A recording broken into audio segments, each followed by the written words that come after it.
All right. Thank you for joining us in this session all about how we can give feedback to our students in really meaningful ways.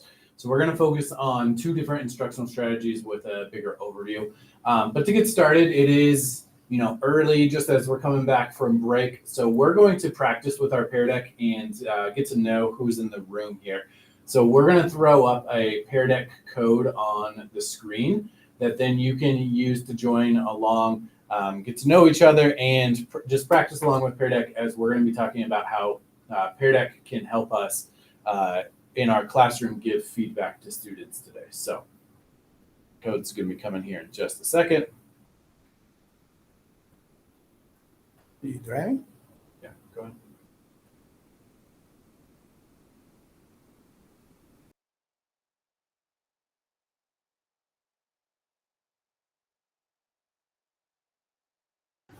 All right, sorry about that delay.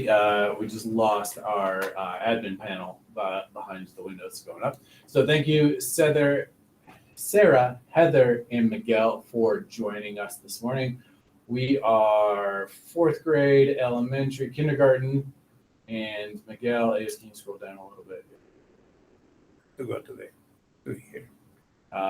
Denver Remote Elementary. All right, so we're all elementary. That actually will make things really easy this morning. As we're going through our tools, we will focus in on the content areas that most specifically affect you all in your classroom experience.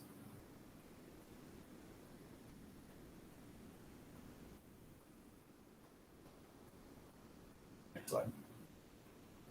All right, so we're going to go through a few would you rathers with our drag and drop options. Again, just practicing the student experience and the tool of Pear Deck this morning and warming us up. So would you rather live in a desert or on a deserted island?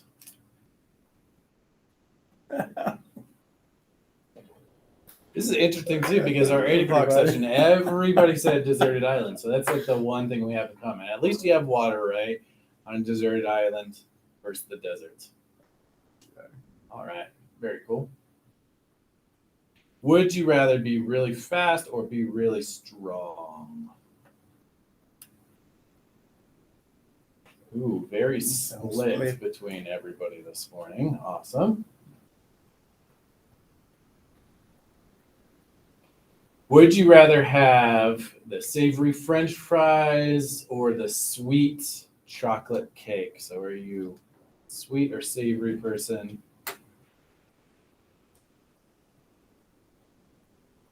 I'd say chocolate cake. What are you saying? I say chocolate cake too. Chocolate cake. Oh, awesome. A lot of sweet people. Yeah. We have one French fry. Savory. Awesome. Nothing wrong with French fries. Okay. And these slides all come from Pear Deck. So if you see, they're very professional made. These are not anything that Luke created. But I love it because Pear Deck has these slides available on their main site for social emotional awareness and warm-up activities. So in here then, this is one of my favorite slides is how are you feeling this morning? Oh, that's kind of all over the place. How are you feeling this morning? And doing a real check-in. So we have the fun of the would you rather, we're collecting information, and then we can also do our social emotional check-in with our students. As a former middle school teacher, I love this because I had a whole lot of different students that I could have coming in and do this check-in. This is something that you can use in your elementary setting, like in the morning, or maybe it's like a post-lunch check-in. We see how we are. So we're feeling excited and accomplished this morning. Hopefully nobody's too exhausted coming out of break. Excited and worried. Okay, normal emotions for coming back. Excited. So we're pretty universal on excited to start the new semester off, really serve our elementary students well this year. We have, I think, one more question. Oh, we're going right into it. So thank you for doing the check-in. You can go ahead and keep that Pear Deck tab open. We're going to spend a few more minutes in our slide or in our Google Meet as we're going through this. So you can go Google Meet, you can go the Pear Deck as we're going through this. And then we'll come back to the Pear Deck and do some more with that in just a minute. So the importance of giving feedback to our students, regrounding in that idea of global context, that feedback is going across lines of power, and that feedback is really how we can build a culturally responsive classroom for our students. So I found this quote, and it was just so good that I couldn't rephrase it or change it or add to it. It was just really great. So this is from the Center for Teaching Excellence from South Carolina. The purpose of feedback and assessment and learning process is to provide a student's performance, not put a damper on it. It is essential that the process of providing feedback is positive or at least neutral learning experience for the student. Negative feedback can discourage student effort and achievement. So I love that idea of grounding and saying that we really want to have at least a positive or neutral feedback for our students, that our feedback is helping them grow and is not something that will be any negative repercussions on them or that they're feeling being critical. That's such an important piece. We probably all remember getting feedback sometime, and even the body language when we're providing feedback transfer a little bit of an idea to students of how we feel about the feedback. So we need to be careful with that. Another way to maintain an eye on the quality of feedback is by using this little acronym called FAST. The F represents frequency, and we're talking about customized frequency. As you know, some students might need more feedback than others, or more frequent feedback than others. And that's part of being equitable also. Who needs the feedback more frequent, who doesn't? Then that feedback the A represents accurate, because we want to choose our words carefully, and we want to get the facts straight. We want to make sure that the students know exactly, without any preference or dislike or anything like that, about what is it that is right and what needs to be improved in the work. And that leads us to the S, which is specific. Students when students receive good feedback, they are able to create goals and next steps to get better at the learning process and to master the content. And finally, the feedback has to be timely, which includes regularity, should we say, and also the level of proximity that feedback has to the task. The more we wait to provide feedback after the task, the least meaningful it becomes. So we have to keep that in mind. And a good way to keep that in mind is just by reminding yourself about the FAST, okay? There are a few quotes that we selected for you from a book called Culturally Responsive Teaching and the Brain by Sarita Hammond. Many people and many teams across the district are using this book to expand our teaching and learning experiences and to make decisions about how to approach the learning process. But these ones are key today. Our feedback can communicate to students that we hear them, and they will be more likely to trust us enough to follow our advice for that sometimes difficult next step. One of the challenges the allied teacher has to confront in the learning partnership is how to give feedback so that it doesn't shut the student down emotionally or create anxiety. Very important. This is in line with creating a culture that is comfortable, where students feel have trust on the teacher. Also, the brain needs feedback, or it will keep doing the same thing over and over, even if that move doesn't result in improved skill or performance. If you're a musician, I'm a little bit of a guitar player. We go by a philosophy: one, go slow, and two, do it right the first time. If we keep repeating the same mistakes, then the brain will think that the mistake is the right way to do things. So we want to challenge that from the beginning. Also, for feedback to be effective, students must act on it.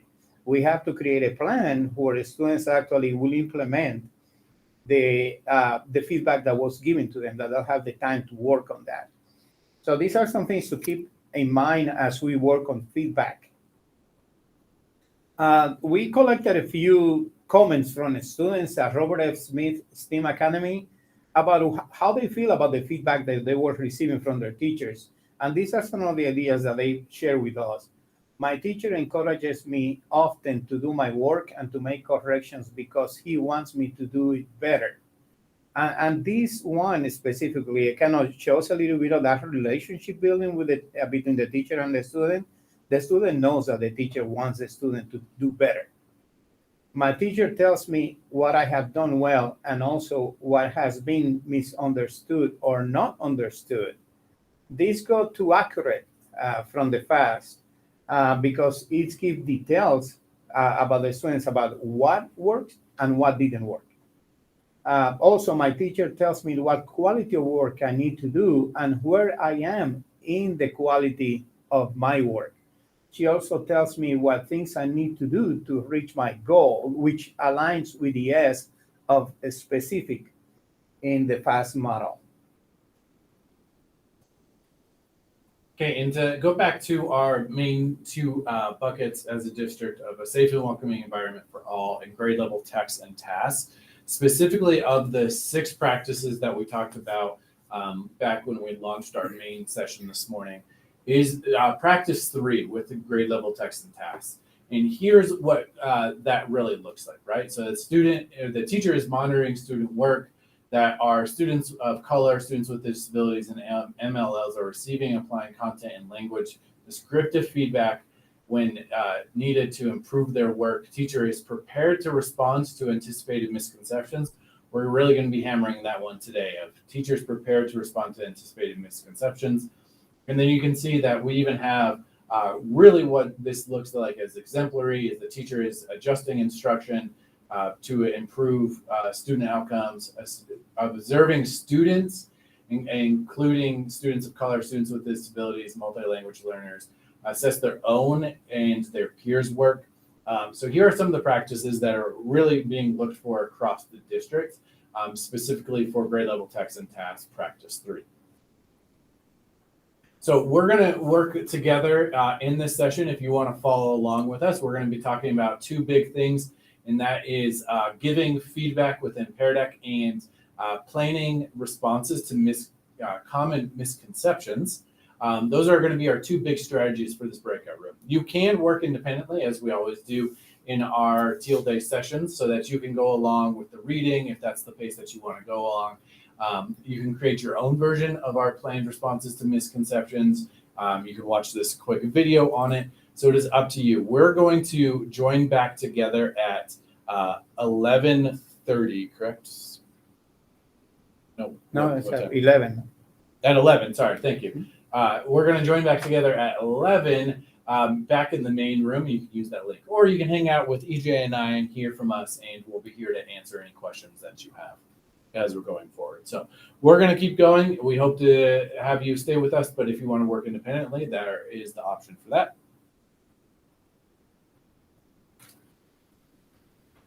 All right, so our first strategy is having planned feedback for common misconceptions.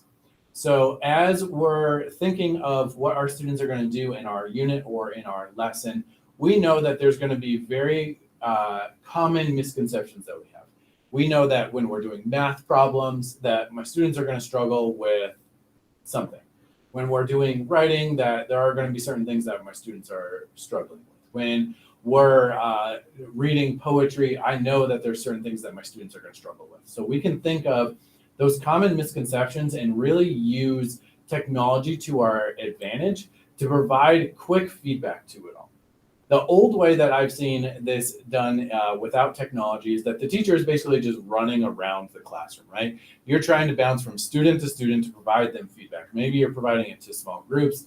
Maybe you're just providing it to each individual students, and thinking of like our elementary classrooms or even a remote elementary school, right? Is that how are you providing feedback to all of our students? So we can use technology to really improve that model of teacher running around to be able to have our student work up and to provide them feedback really quickly.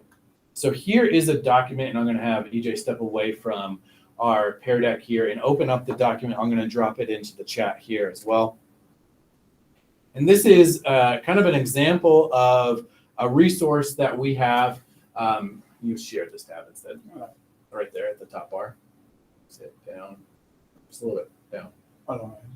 Share this tab instead. White box. There we go. Perfect. So this is for you to be able to copy, to be able to use in your classroom. But here is just an idea of how we can do this with specifically a race paragraph. For our context for elementary, sorry, this is not super applicable example for kindergarten, but can be modified for kindergarten. But for upper elementary, this is absolutely applicable. I'm thinking of like my own daughter in 3rd grade. She's really working on writing that strong paragraph response to prompts as she prepares for CMAS and is doing her writing samples throughout the year so far. So here's a prompt that I can use. Say this is like a 4th, 5th grade classroom, or then it can be kind of scaffolded down for some of our younger students according to their grade level content.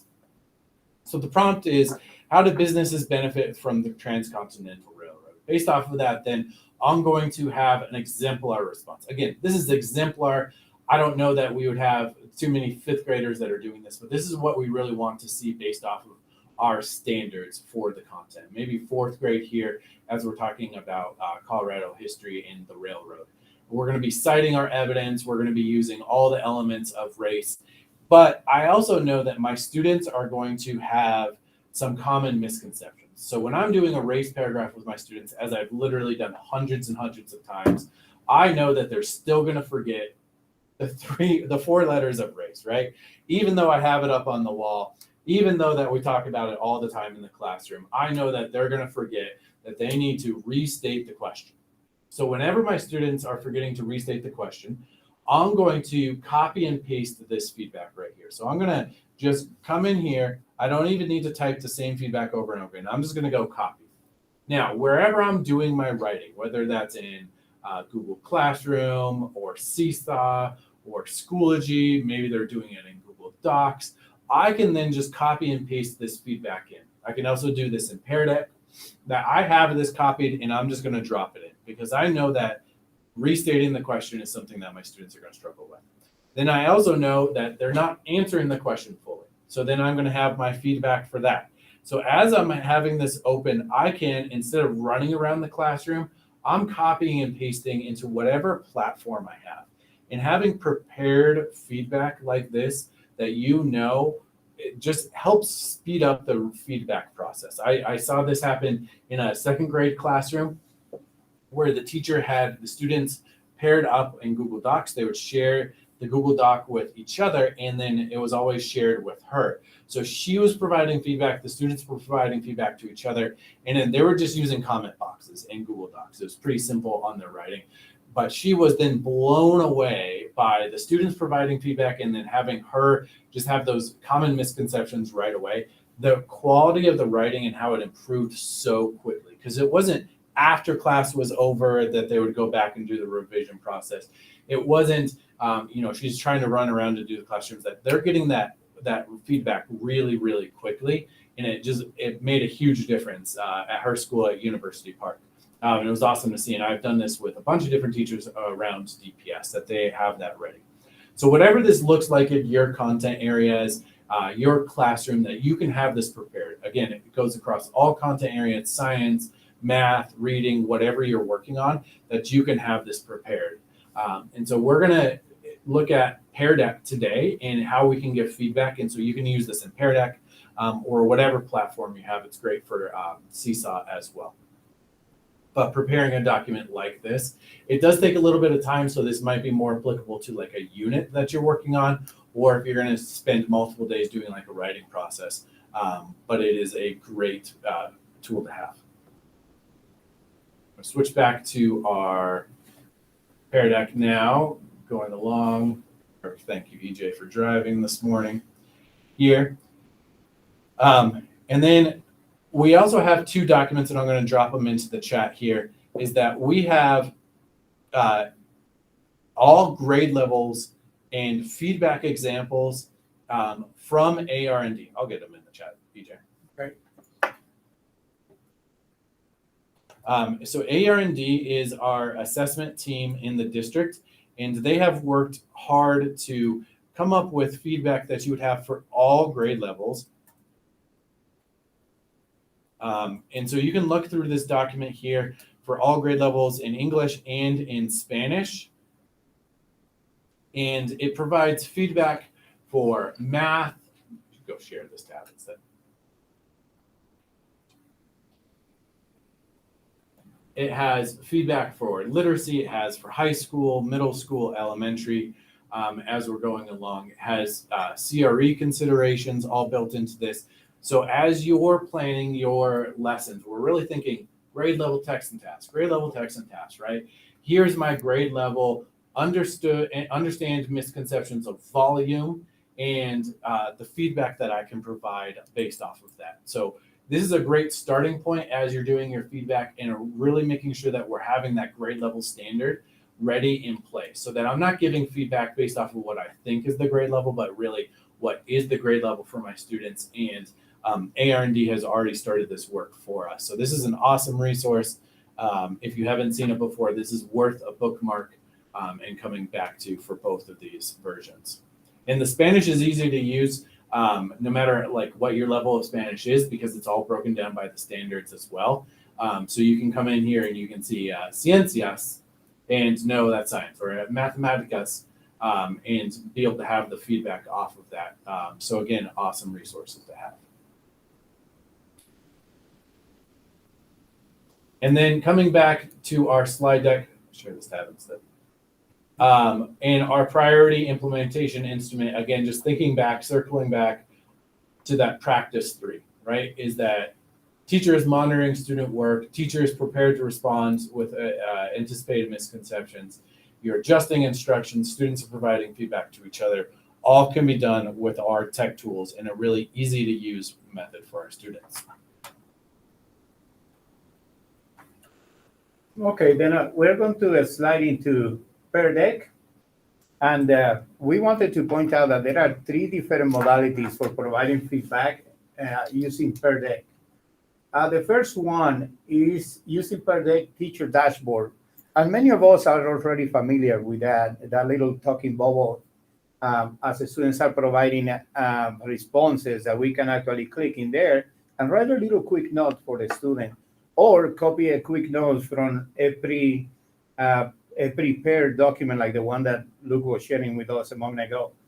Then there are other 2 ways to do it, using the reflect and review, which is asynchronous, and also another asynchronous way is using the Pear Deck takeaway. So we're going to look at those 2 tools, and I'm going to have you do a couple of 3 slides where we have to answer some questions in a moment. This is more or less how it looks with the talking bubble. You know, the student will provide you with an answer. You just click on that little feedback icon, and it will give you the opportunity to actually write a piece of feedback and send it to the student. On the student side, once the feedback has been sent, they will get a notification letting them know that they have a feedback for 1 or more slides. Then when they click on it, they will see the time and date when the feedback was provided and the slide that is related to. Very simple to use and very immediate to use.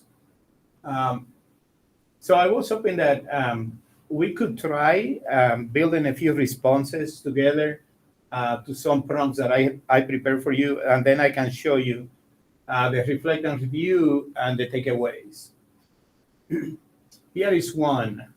Estimate how many miles between easternmost point in South America and the coast of Guinea. Okay, so if you don't have the tab open, again, I'm going to drop our code into the chat. Is QGXXUX to join us back in our slides, or you can go back to that tab. Let's see here.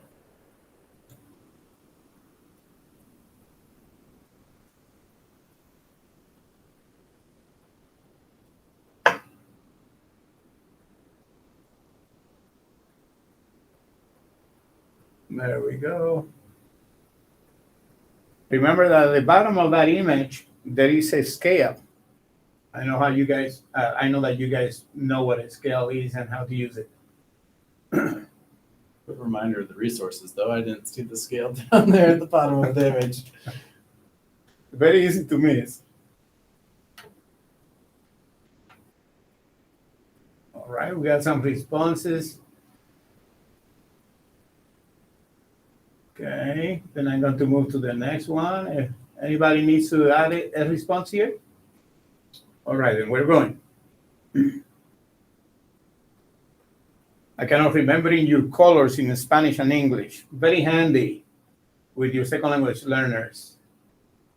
So red, orange, yellow, green, blue, purple, matching with the line to the Spanish versions in the middle.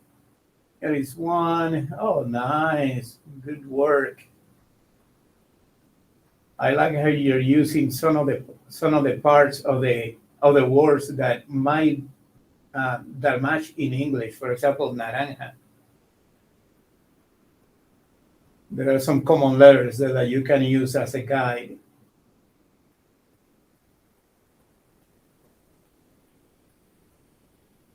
I'm seeing even some of the more difficult colors identified very well. That morado. One way to remember yellow is because yellow has a double L, right? Very good responses, very accurate for the most. You guys are awesome. A lot of good Spanish. Good Spanish speakers here. Yeah, very good. Here goes the next one. Drag the flag to Germany and the boat to Italy.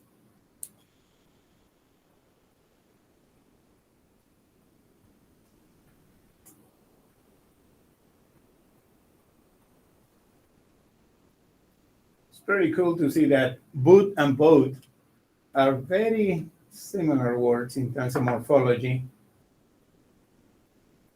Germany is a bit harder to remember, but I see that you guys are doing a great job remembering where it is. One way that I used to remember is that Germany and Denmark, they look like they are being eaten by Norway and Sweden, the dragon on top. All right. Our teachers this morning are excellent. Yeah, man, you guys nail it. Very good. No misconceptions No here. misconceptions here. Then I'm going to show you, then collect your responses, and we're going to talk about those two tools, reflect and review. To do that, I have to stop the session for a moment. So I'm going to do that and keep presenting this tab, hopefully, or if I need to move to another one, I will do. So I'm going to name this as PL session 2. 9:45. I'll save that session. So you notice that it created this link here. I'm going to copy this link, and I'm going to share it with you in a moment. But I'm going to open the Reflect and Review. Notice that now here on Reflect and Review, I have the opportunity to choose my participants in the lesson and provide feedback on the work that they had done. So I'm going to... you need to show us that tab. Yeah, let me show this. Sorry about that. I keep forgetting this one. So here is the page that popped out. I'm going to select hummingbird. I love hummingbirds, by the way. And they're so cool birds. So you see that every single slide here is represented. And remember, we have a bunch of slides on the presentation. So I'm going to move very quickly to get to the responses you provided on our session 2. Here it is. You can see that there are the parts here that we did with Luke at the beginning. This is Miguel's response. Yeah. Thank you, Miguel. And I can actually click on this feedback and provide feedback to Miguel. Denver Remote Elementary, oh, awesome to have you.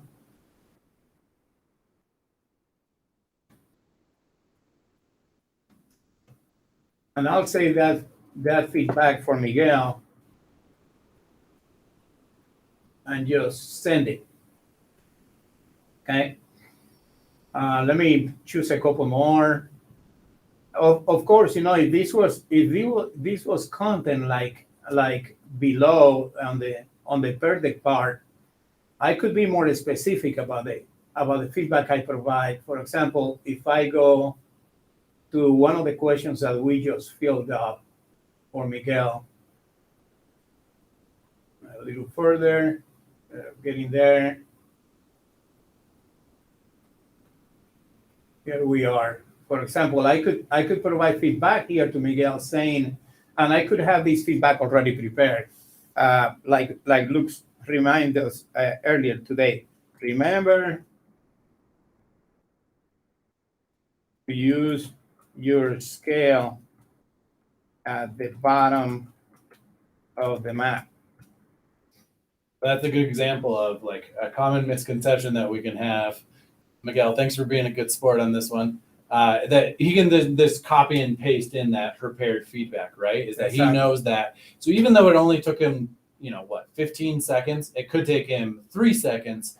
And when we have 25 kids in our classroom, that can really save us a lot of time and get that great feedback out. Actually, I had prepared a little bit of a planned feedback responses for these activities, but I'm going to just use these ones. Let me go back to the per deck.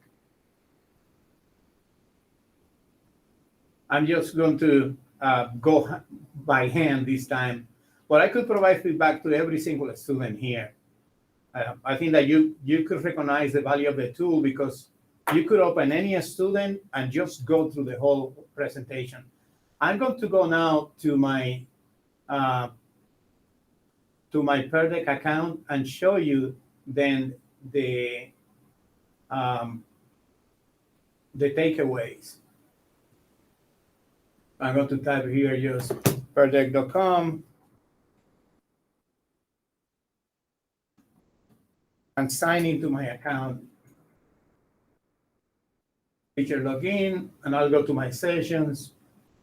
And then I'm going to choose my 9:45 session. You see right at the top that I closed it earlier.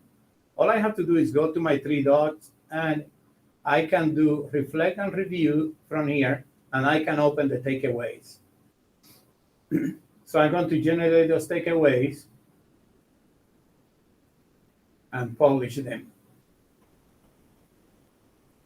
This link here will provide the students with a way to access their own takeaways. If I click on it, what it does is that it will open, it will publish the takeaways, and it will open create a new folder in Switch the tab. It will create a new folder in the Google Drive containing every single student work. Sometimes it takes a little bit, depending on how long that per deck is. And as you know, ours is very, very beefy. 144 slides this morning between the 4 breakout rooms. So it takes a little bit to go here, but it does generate that for every student. So we'll give it another half a minute. Can I ask a question in the meantime?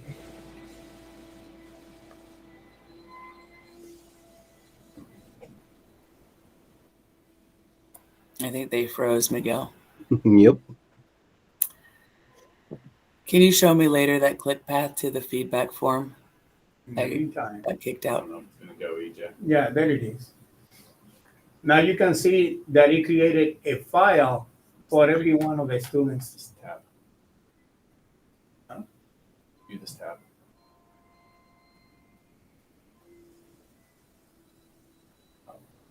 Okay. Oh, it took up. Okay, you're right. Sorry. You can see that now it created a file for each one of the students in my Google Drive. So I can actually see what they have done. And if I provide a link to the student, let's say that I'm going to put the link that I created at the beginning in the chat. And if you guys click on that link, it's going to send you to your own work. It's not going to send you to the general presentation or anybody else's work. Will be the responses that you provided and the feedback that you received from me. Remember that I only put one, gave feedback to Miguel because of time. But I could go to every single one of these and provide feedback on every single one of the items. if I, let me see, I'm going to, okay, I think that is showing that. Yep. Okay. Yeah.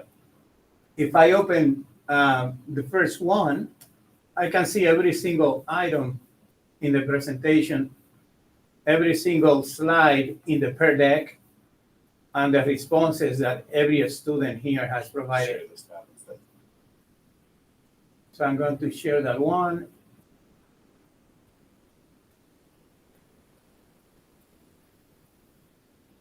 Here are some of the responses already provided earlier.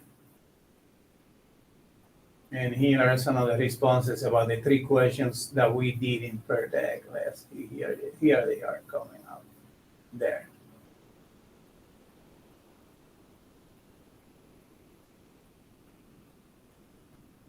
So more or less, that's how it works. It provides you with a very accurate way to provide individual feedback and tailored feedback very quickly to do, especially if you mix it with something like what Luke was mentioning at the beginning, that pre-planned feedback piece. And I see you guys don't have access to this. Same thing on my end. Because EJ has it turned on as anybody in the world can do it, it didn't get linked with our DPS accounts. So we were Hummingbird and Shrimp and all of that. So that's why it wasn't working. But when we do this within DPS, we make the students log in with their DPS account that's already set up in Pear Deck to have it. So.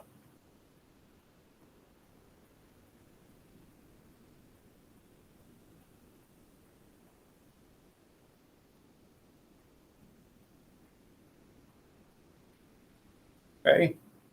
Any questions about this one? I have a question. Miguel, I think that you are muted. Can you hear me? Oh, why don't Maybe we turn up your volume. Okay, Can you hold hear on, me? Miguel. It's pretty high, actually. I hear you, Miguel. You can hear me, sir? Audio settings. Okay, let me check the audio settings here on the screen. I don't think they can hear us. Oh yeah, switch to the Logitech.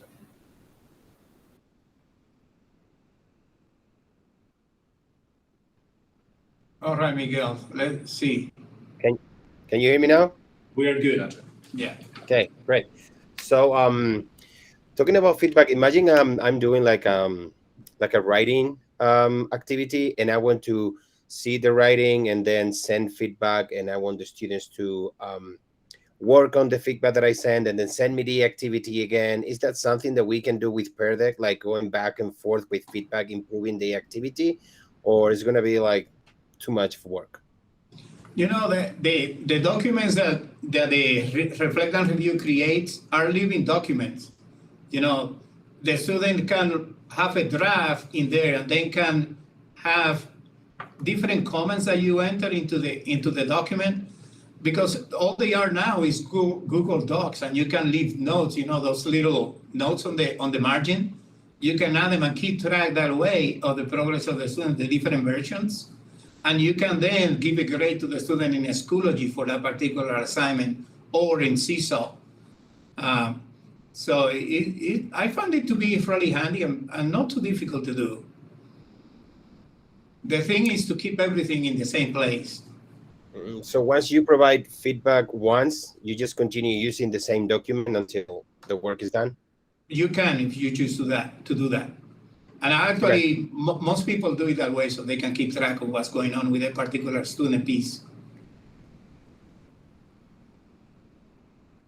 Any other questions or comments? That makes sense. Thank you. You're so welcome. So if in that same scenario, if Miguel started a writing prompt and then they start responding to it, and if you close that Pear Deck, you can reopen it the next day and their same response will be there when they go to that page? Yeah, you can do two And they'll things. see his feedback? They will see the feedback as soon as you reopen it. And their response from the day before? That's right.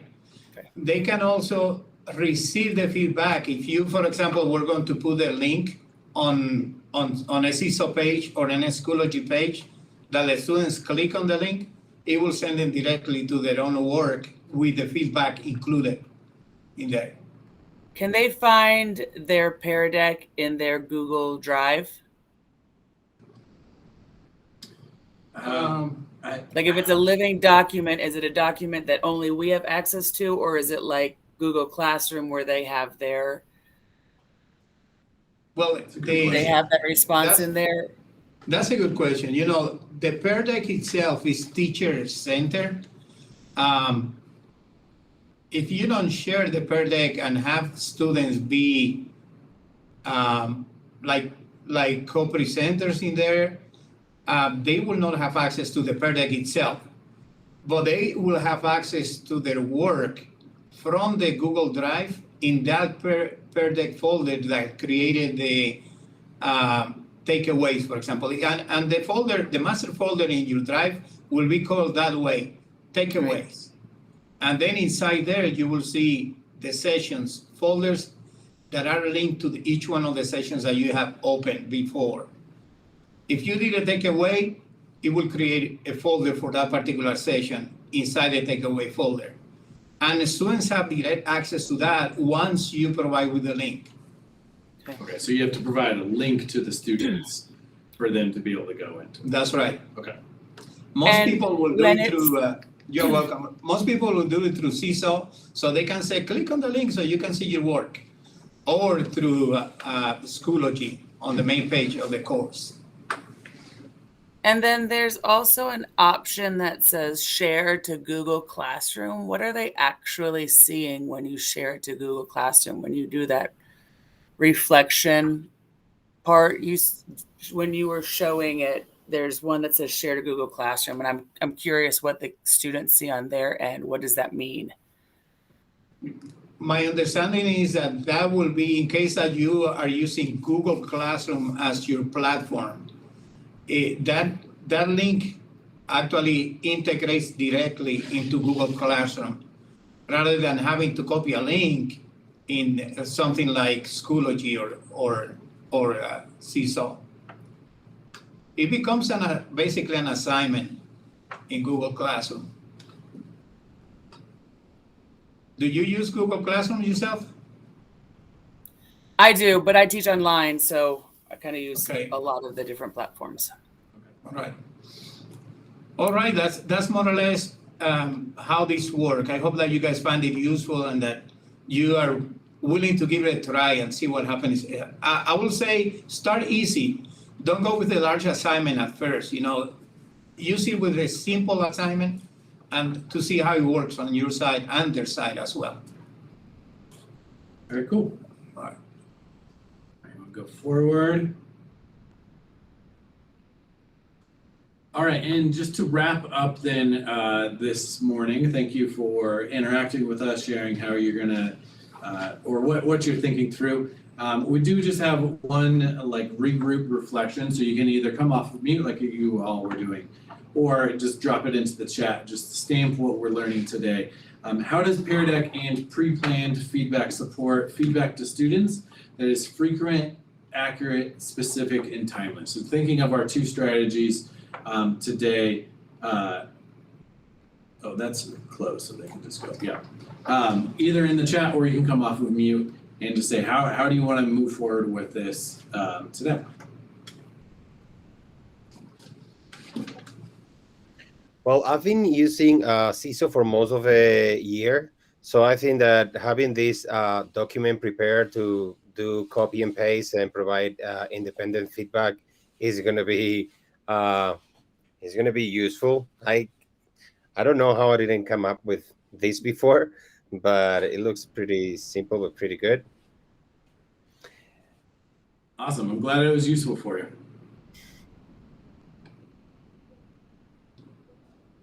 Yeah. For the writing process, I agree, Sarah, it is really awesome, especially because it's like so much like you do this, then you get feedback, you do this, you get feedback. And so having really good systems for that feedback is really beneficial. So thank you for joining us this morning. I appreciate that you guys have some takeaways. We are going to go back to the main session in a few minutes, but we do have a few minutes. So if you want to reflect on anything, ask us any questions, or just take like a bathroom break or something before we get back together. We'll be the main session at noon. And I'm going to drop that link in so you guys can get back there here. At noon, you said? Or sorry, at 11. Sorry, my timing's off all day